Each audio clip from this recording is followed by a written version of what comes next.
A segunda turma do Supremo Tribunal Federal analisa daqui a pouco, às 14h, daqui um pouco mais de 15 minutos, a liminar do ministro Nunes Marques, que derrubou a cassação do mandato do deputado bolsonarista Fernando Francischini. Isso aconteceu nessa madrugada. O pedido de vista do ministro André Mendonça acabou suspendendo um outro julgamento do caso. A justificativa foi evitar decisões conflitantes do STF sobre o mesmo assunto. O Pedro Nogueira está de volta aqui com a gente, direto de Brasília, vai nos trazer os detalhes. É até bom a gente explicar, né, Pedro? São duas ações diferentes. Uma é no plenário do STF e a outra na segunda turma, né? Por que está acontecendo isso e o que a gente pode aguardar dessa decisão daqui a pouquinho agora, a partir das 14h? Oi, Jairo, boa tarde. Vamos explicar então um pouquinho de o que levou então a ter vários julgamentos sobre a mesma ação. É uma decisão do ministro Nunes Marques que reestabelece o registro eleitoral de Fernando Francischini, deputado estadual lá no Paraná pelo União Brasil. O ministro Nunes Marques reestabeleceu então os direitos desse político, vai voltar então, enquanto essa liminar estiver em vigor, à Assembleia Legislativa lá do Paraná, e houve vários recursos sobre esse assunto. Então, sobre o mesmo assunto, tiveram várias peças diferentes tramitando no STF. O assunto vai ser, então, analisado pelo plenário virtual do Supremo Tribunal Federal, que é aquela votação que começou na meia-noite de hoje. Então, passou a madrugada aí acontecendo até que o ministro pediu vistas desse relatório, dessa decisão, e interrompeu o plenário virtual. A mesma ação vai ser apreciada pela segunda turma do STF, formada por 5 ministros, Nunes Marques e mais 4 ministros. E então, a justificativa para esse pedido de vistas foi justamente que não houvesse aí uma duplicidade de decisões, ou seja, entrar em um cenário provável que o plenário virtual chegasse a uma conclusão e a segunda turma chegasse a outra conclusão diferente. Para que isso não acontecesse, o ministro pediu vistas do plenário virtual e agora o STF se prepara para começar daqui a pouquinho, às 14h, o julgamento na segunda turma. É um julgamento presencial. Durante o plenário virtual já houve alguns votos e por esses votos a gente consegue entender um pouquinho qual é a dinâmica e qual que é a expectativa para esse julgamento. A ministra Carmen Lúcia era relatora do tema lá no plenário virtual. Ela votou para suspender a decisão de Nunes Marques. Junto com ela votaram também Alexandre de Moraes e Edson Fachin. Então já tem alguns ministros aí, um entendimento se construindo no STF de que essa decisão pode ser derrubada, mas é claro, tudo vai depender do placar da segunda turma na tarde de hoje. Só para reforçar, então, com o retorno de Francischini ao plenário lá da Assembleia Legislativa, uma série de outros políticos acabam sendo diretamente influenciados. Alguns deles devem voltar junto com ele para a Assembleia, então, beneficiados pelo coeficiente eleitoral, e outros devem perder suas cadeiras. Daí, então, a série de recursos que foram impetrados, inclusive mandados de segurança, em busca de restabelecer ali o direito deles de permanecer no Legislativo. Vamos acompanhar o julgamento durante a tarde e a gente vai retornando à programação assim que tiver novas informações. Volto com vocês no estúdio. Valeu, Pedro. Obrigada. Já vamos chamar então para a nossa roda de análise a Basília Rodrigues e também o Gustavo Uribe. Basília, comece por você então para a gente falar sobre a expectativa para esse julgamento na segunda turma, já que foi adiado, né, esse pedido de vista do ministro André Mendonça adiou então o julgamento no plenário. O fato é que deve cair nessa decisão do ministro Nunes Marques.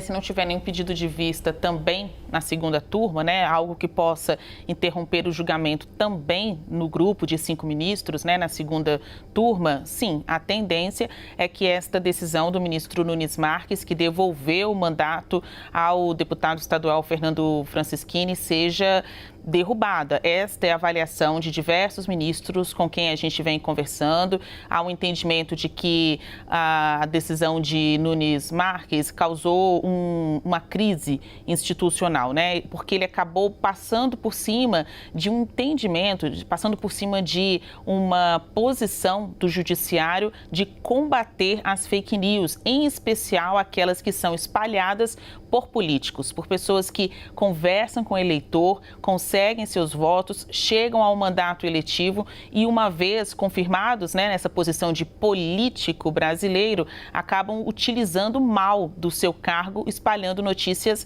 mentirosas, né, a fim de confundir ainda mais a população.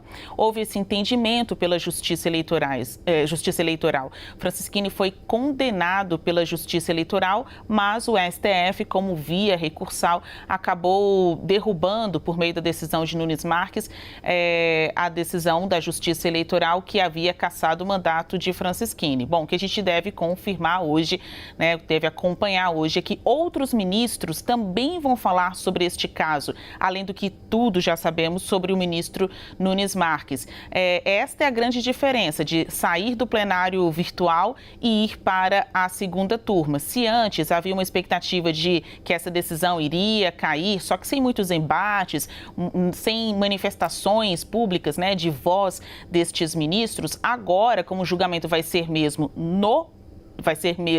na segunda turma, ou seja, exposto, né, os ministros vão falar, vai ser uma sessão bem interessante, porque o que Nunes Marques compreende? Que cassar o mandato de um político por espalhar fake news é algo inédito e que não está previsto em legislação. O que outros ministros compreendem? Que está previsto sim, que é já crime eleitoral, o abuso de poder político, o uso indevido dos meios de comunicação, e que agora só está sendo dado um nome para isso, fake news. Bem, a gente sabe que um processo jurídico tem que ter objeto, enfim, todas aquelas minúcias do juridiquês. Mas, para além disso, uma decisão que mantenha a cassação do deputado Fernando Francisquini em ano eleitoral, diante de todo esse cenário que a gente está vendo de embates entre o presidente Jair Bolsonaro, seus aliados e também os ministros da Corte, do STF, do TSE. Poderia ser uma espécie para o judiciário, e o Uribe vai entender bem a pergunta que eu fizer, como se fosse um troféu, um trunfo a ser aproveitado ao longo da eleição, com uma espécie de garantia para possíveis questionamentos do campo jurídico de defesa da questão de notícias que possam depois ser consideradas falsas? É um exemplo, Jair, é um caso sintomático e é isso que quis transformar o Tribunal Superior Eleitoral num caso sintomático de que aqueles que a partir de agora dispersarem fake news podem ter os seus mandatos cassados. A questão é que Cássio Nunes Marques trouxe à baila uma discussão desse tema, de que talvez esse posicionamento não tenha sido mais acertado porque estaria retroagindo para um episódio anterior ao entendimento da própria Justiça Eleitoral de que as mídias digitais têm o mesmo peso dos outros meios de comunicação para atitudes que configurem abuso de poder. É esse o grande questionamento. E ao Cássio Nunes Marques levar para a segunda turma, ele tira de um cenário mais desfavorável, que seria o plenário do Supremo Tribunal Federal, onde sofreria uma derrota cachapante, e essa é a previsão de integrantes da própria Suprema Corte, e leva à segunda turma, que hoje a tendência é que sofra uma derrota, mas num placar um pouco mais apertado. Pode chegar a um placar de 3-2, contrários à decisão de Cássio Nunes Marques. Ou seja, o simbolismo que isso acaba mostrando é de que você não tem um consenso no Supremo Tribunal Federal e que, portanto, os argumentos contrários à cassação de Fernando Francisquini têm validade. É mais ou menos parecido com aquele cenário que a gente teve em relação à notícia-crime contra o ministro Alexandre de Moraes. O objetivo, e o Palácio do Planalto já esperava, que eram favas contadas, que não iria adiante, mas criou-se um debate. E criou-se um debate para o presidente Jair Bolsonaro criticar o Supremo Tribunal Federal e agora o Tribunal Superior Eleitoral. Então, dá argumentos para a base bolsonarista nas redes sociais. Então, não há uma expectativa no Palácio do Planalto de uma vitória para Fernando Francisquini, mas já está precificado e já é uma avaliação de que isso tem movimentado as redes sociais e pode ser usado como um caso de exemplo de que a Justiça Eleitoral, talvez, nas palavras de bolsonaristas, não tenha atuado de maneira correta com o presidente Jair Bolsonaro.